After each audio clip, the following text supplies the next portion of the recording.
Naam, na waziri wa masuala ya nje Omamo anazungumza na wanahabari kuhusiana na hali ilivyo ya Wakenya wanaoishi kule Uchina kuhusiana na masuala ya virusi vya corona. Haswa yuko mbele ya kamati ya bunge kuijuza bunge ni yapi ambayo ameweka kama mikakati kama waziri kuhusiana na Wakenya hao ambao wako nje ya nchi ya Kenya wanakabiliwa na hatari ya virusi vya corona. Tuvuke kule tupate yanayojiri moja kwa moja. By Mheshimiwa Takla and Mheshimiwa KJ. Yeah, maybe I should just, if you allow, Honorable Chair, maybe I can just a clarification that. on that. Yes. Yep. What we are saying is that the whole of Wuhan city has been quarantined. Yeah, and in that city there are those who are infected by the virus and those who are not. The whole object was to try and contain the spread of the virus. So far, none of the students as of today have informed us that they've been infected by the virus. That's what we are saying. They're under quarantine but not yet yes, established. the whole city is under lockdown. Okay. I thank you. Yeah, thank you, Honorable CS, for answering those questions. You have said you have met under the interministerial meetings. You have said the students have been receiving counseling. You have said 1.3 million has been dispersed to the 100 students and 8.5 to the embassy.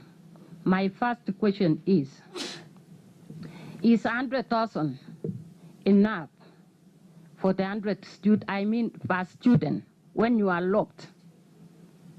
Especially 2 women who are pregnant, one with a 3-year child and pregnant. Is that enough? Number 2, 8.5 million to the embassy. Why not direct to the people who are affected? You have talked about the Kenyan embassy has directly spoken to the students. Has anyone gone to see those students, they are Kenyans, in need of us, or we are fearful even to take charge and to see how they are? Because in that city, there are the people who are not sick. Are we really concerned with their affairs? What about the parents? Have we invited the parents? Those are, I'm just answering what you presented so that I'll be satisfied with my questions. Another one, you have said the Chinese authorities have been providing 3 meals a day. How safe are those people who are providing meals to the 100 students who are locked? Good. Number 4. No, our standing orders, now we follow them. One question per member, please. The last one only. The last one. Be brief so that we get time. Brief I am. The last one, no country has evacuated their people from there. Are we going per country or by the peace and security of 100 students? And to say that, yesterday, there were 239 people from China. So if we can refuse our students to come here, and we allow Chinese to come to our country, are we really doing what is right for Kenyans? Thank you. Good, Mheshimiwa Kiari. But let's try to be brief, because I think those are of our 6 questions. So let's try to be brief, because the members are so many and they really want to speak. This is the committee. Thank you very much, Chair. And again, I'd like to repeat that I am holding brief for the Honorable Francis Kuria Kimani, MP for Molo, and he had asked 2 questions. And so, Chair, you will allow me to seek 2 clarifications. The first clarification that I'm seeking is the Honorable MP asked a question regarding the monies that are being set aside to react to the situation. And my clarification here is, are the figures that you're sharing with us, Madam CS, just figures that are going to be put in to reactionary responses to this global disaster, or is the Ministry of Foreign Affairs also setting up aside money that are going to be used proactively to respond to this situation? Because what you have listed to us is monies that have been disbursed already as a reaction to what has already happened. And we know that this is a developing story. Much more is going to be happening to Kenyans all over the world. The second clarification I seek, Madam CS, is this being a developing situation globally. I'd like to know what is, you being a cabinet secretary sitting at cabinet, what is the government's real source of truth on matters to do with this calamity? Because we understand that some of the figures that we are getting from media are not actual figures, that the situation is far much worse than we are being told globally. And even locally, what we are learning from our media might not be the whole story. So we would like to know what is the government's real source of truth, because as we sit now, we are only depending on hearsay, rumors, and what is trending on the social platforms. Thank you, Madam CS. Members, you will forgive me. It's very difficult to moderate because these are national interests. And let the CS respond to those because there are so many. And then we will now take from the committee, but try to be one question per member. Please, CS, respond to those ones. I thank the honourable members for their questions. This is an emotive question, and I can understand the concerns of all the members of this committee and of the country in general.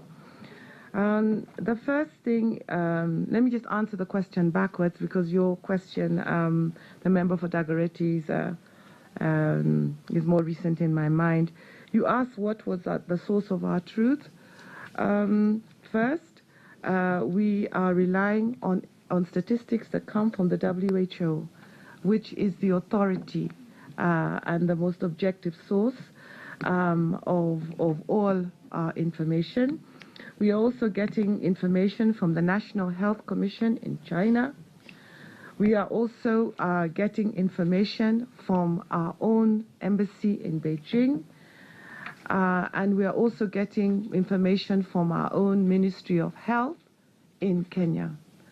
So all those are reliable sources of information, and we feel that they give us a clear and truthful assessment of the trajectory of the disease and the way it's being managed, not only in China, but worldwide.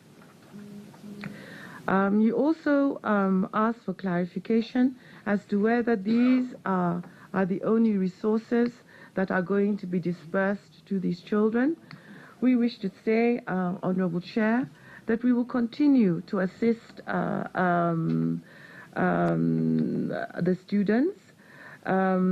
These resources were to deal with the current emergency in terms of facilitating food and support for the students.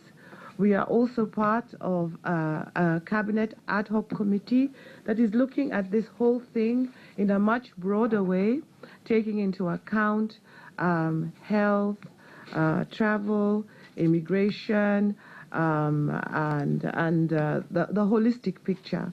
And therefore, we are not just focusing only on the situation of the students in this city, but also looking at the matter from a more holistic perspective. The honourable member of Nandi asked a number of very important questions, and she asked whether the resources that we have supplied these children are enough. My response to you, honourable member, is that we are continually monitoring these students. The best way to supply resources to the students is through the mission and through the Chinese government, mainly because the town is locked down. So nobody's allowed in and nobody's allowed out without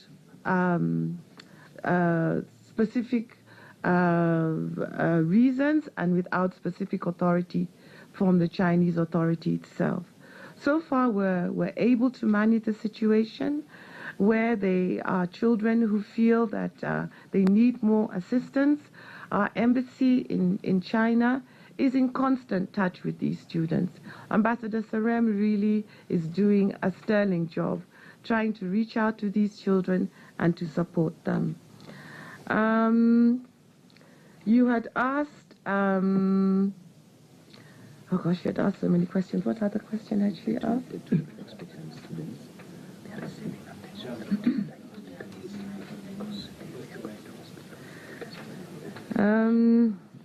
All the students in that town are receiving support. Even the two that you indicate are expectant, and they are receiving counseling, and they're also receiving telediagnostic support. What else did you ask?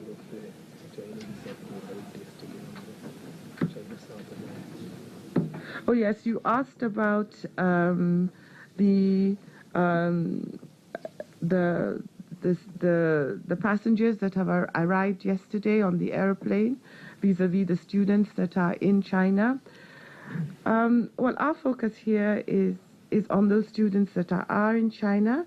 They're in lockdown and they're at the epicenter of the epidemic, and therefore we have to deal with them in a more delicate and sensitive way, given that they're in the epicenter. We also note that we have to give them special attention, listen to their needs, monitor their well-being constantly. And this is what we are trying to do. We are putting in every effort to ensure that these children are safe within those circumstances. With regard to the flight that came in, that flight was dealt with in accordance with WHO guidelines. Those who were on it were monitored and had been asked to self-quarantine. I think that if you want a deeper analysis of the health aspects of it, we are prepared to avail to you the health officers who can give you a much deeper understanding of the epidemiology. Oh, how do you pronounce that word? The deeper aspects of the epidemic and the risk factors surrounding it. The next question was. I think I've tried to answer those questions, probably not as perfectly as you had wished, because there were quite a few of them. But we're ready to answer any other questions that the committee may wish to. I will now take from members of the committee in this order. Let me take the vice chair, then Mheshimiwa from the River Mafoko, because there is a reason. We take three, then Mheshimiwa Yusuf, and I take from a friend of the committee who is leaving, Mheshimiwa Simba. Let's take those four. Naam, mtazamaji, huyo ni waziri wa masuala ya nchi za kigeni Omamo mbele ya kamati ya bunge, akizungumzia masuala mbalimbali haswa kuhusiana na walivyo Wakenya walio katika nchi ya Uchina, ambako kuna ule mkurupuko wa virusi vya corona, mahoma ya corona, na kama alivyotaja ni kwamba kuna laini 41 ambazo zimefunguliwa za kuweza kuwasaidia kupiga simu na kupata ushauri na saha na maelekezo mbalimbali kutoka kwa maafisa wa serikali haswa katika ubalozi ule wa Kenya nchini Uchina. Shilingi milioni 1.3 ambazo zimepeanwa kwa wanafunzi ambao wako katika mafunge katika ule mji wa Wuhan kuweza kusaidika, ambapo kila mwanafunzi atakuwa anapata shilingi 15,000 za kumsaidia kujiweka tu katika hichi kipindi cha atiati kabla ya mwelekeo kamili kutolewa na serikali. Zaidi ya hayo ni kwamba kuna zaidi ya shilingi milioni 8.5 ambazo zimewekwa na kutengwa katika kile kifuko cha dharura. bora. Hata hivyo, wabunge mbalimbali ambao wako pale ndani wanauliza maswali hawajatosheka na yale majibu ambayo yanatolewa na Waziri Omamo, na tunatarajia tutakaporudi baadaye atakuwa anatoa majibu zaidi, haswa kuhusiana na ile ndege ambayo ilitoa Kenya ya zaidi ya abiria 230 ambao maswali mengi, kwa nini wakaruhusiwa wakati ambapo bado kuna fununu ya virusi hivi kuenea. Nichukue pumziko fupi mtazamaji.